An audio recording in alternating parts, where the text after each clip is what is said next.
Dr Megan Woods. Chairman, I too would like to take a call on clauses 1 to 3 and in particular start my contribution this evening considering the name of the bill, the title of this bill, the Weathertight Homes Resolution Services Amendment Bill. And Mr Chairman, I would like to acknowledge that we are putting in place a scheme that offers an alternative to litigation, that it does allow homeowners who have been caught in this leaky homes nightmare a way in which they can get just and fair resolution for repairing their homes without needing the redress of the courts. And I think, Mr Chairman, that is something that is positive. I think that we have traversed throughout this evening the long history of how we got here. My colleague Phil Twyford, in the contribution that he has just concluded, has also talked about how the government members and the Minister who was previously in the chair in opposition had quite a different approach to how it is that this may be fixed. But Mr Chairman, I think that we have a very apt title for this legislation, but I think quite clearly there could have been other names that we could have given this bill. One of them would have been why regulation matters. That what we have is a government that often derides regulation. They talk instead about the need to be pragmatic, just to get on and to do things. But Mr Chairman, regulation does matter, and nowhere can we see that more than in the leaky home saga. That what happened when we did deregulate an industry and let it go on and do things. Phil Twyford has talked about the deficit of standards that are occurring in the Auckland housing market. I, in earlier contributions, have talked about the fact that this government has put in place, at this very moment, a system in Christchurch where we allow builders to certify their own work.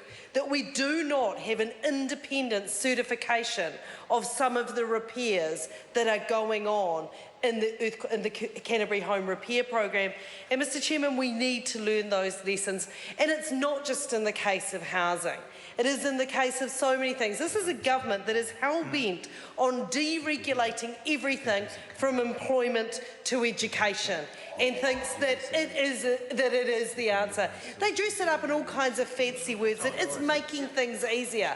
But actually, Mr Chairman, what they are doing are cutting the very kind of protections that have led to this leaky home saga.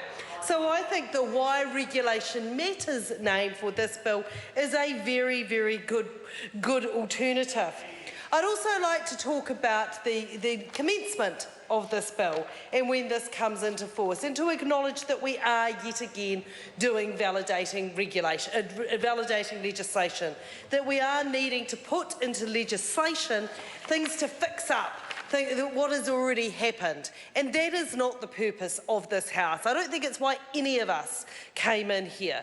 We came into this House to make a difference. We may differ on how it is we think we can make a difference to the future, but spending an inordinate amounts of time validating what has already happened seems a bit like being shut in a bad episode of a bad sitcom, that we're always having to deal with the past. Because, Mr Chairman, we are better than that. Our legislation should be future-focused. It should be about what we can do to make New Zealand better, not fixing up disasters of deregulation gone bad in the past. And this is what we are here spending the time of this chamber doing tonight.